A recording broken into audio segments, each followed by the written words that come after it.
the Formula One World paid tribute to Sergio Marchionne. The Ferrari, Sauber and Haas teams, they all had black stripes across their cars as well. That's just some of the tributes, and it really shows what a driving force Sergio Marchionne was in the Ferrari team. The team principal of Ferrari, Maurizio Arrivabene, well, he is clearly influential in the day-to-day running of the Formula One team, but it was Marchionne who was the one that would speak in strategy meetings, and he would speak to other manufacturers as well. Hence the eulogising from Toto Wolff, the Mercedes team principal, who said that he was almost going to be impossible to replace, and that he praised his negotiating skills, and those negotiating skills were at odds with the owners of Formula One, Liberty Media, who want to implement salary caps and engine restrictions, something that Marchionne was vehemently against, to the point where he'd even threatened to take Ferrari out of Formula One in 2020.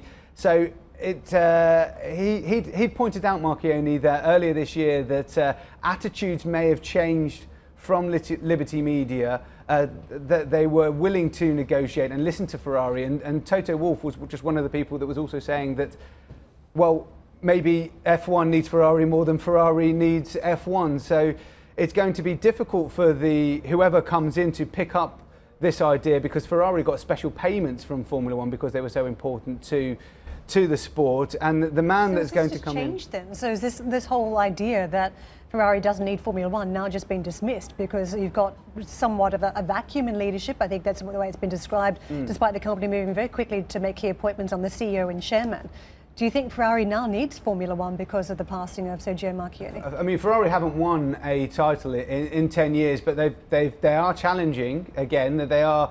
And Marchionne has been the one that has made them into this driving force again, to coin a phrase. So yes, it's going to be very difficult for the new CEO, Louis Camilleri, to come in and see exactly what's what, because there is a legacy there to maintain, because Marchionne was so important. But these teams at the top of Formula One, they are so important. But this is Louis Camilleri. If we didn't know anything about him, well, he's been on the Ferrari board since 2015. He's from Philip Morris. He's been a former CEO there. He's got from Egyptian heritage, but has lived in the UK and in Switzerland. And interestingly, there at the bottom, hope for CEOs out there, he's dated supermodel Naomi Campbell. But none of these things. That's about the only thing I did know. But none of these things are linked to F1. So it's going to be very interesting to see his stance and Ferrari's stance moving forward. Hey everybody, it's Hadley Gamble from our new CNBC Middle East Bureau in Abu Dhabi. Thanks for stopping by. Now, to watch more, you can try one of the videos that just popped up on your screen. And don't forget to subscribe.